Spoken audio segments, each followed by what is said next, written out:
Kajencon, ito yung bago naming project ngayong taon. Humabol pa bago mag 2026. Dapat matapos na namin to. So makikita nyo Kajencon, itong dalawang generator na ito. Itong isa kasi 500 kVA.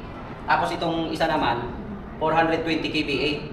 So ang gagawin namin dito, itong 400 kVA na ito, i-pull out namin. Tapos papalitan namin ng bagong generator na 500 kVA para pareho na sila dito na 500 kVA na. Tapos ang mangyayari na noon Kajencon, open type na yung ilalagay namin. Ito kasi silent type, kaya titingnan nyo Kajencon, mayroon siyang box. Mayroon ganito. Ito yung tinatawag nila Kajencon na silent.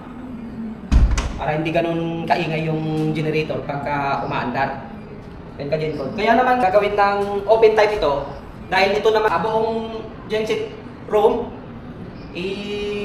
sa-soundproof na rin namin. Paikot ito.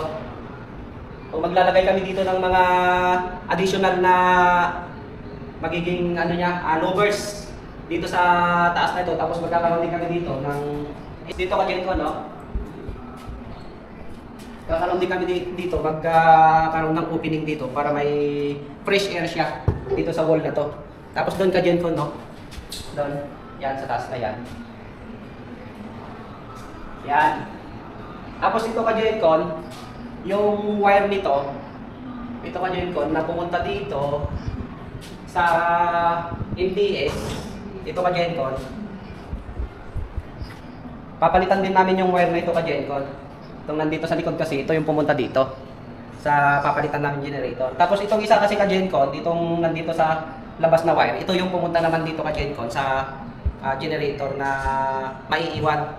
Ito kasi Kajencon, kaya ito yung iiwan nila dito kasi mas okay pa ito at saka mas bago-bago pa. Tapos mas mataas din yung capacity nito. So, yun yung magiging project namin ngayong taon Kajencon. Dito sa TV5 Antipolo.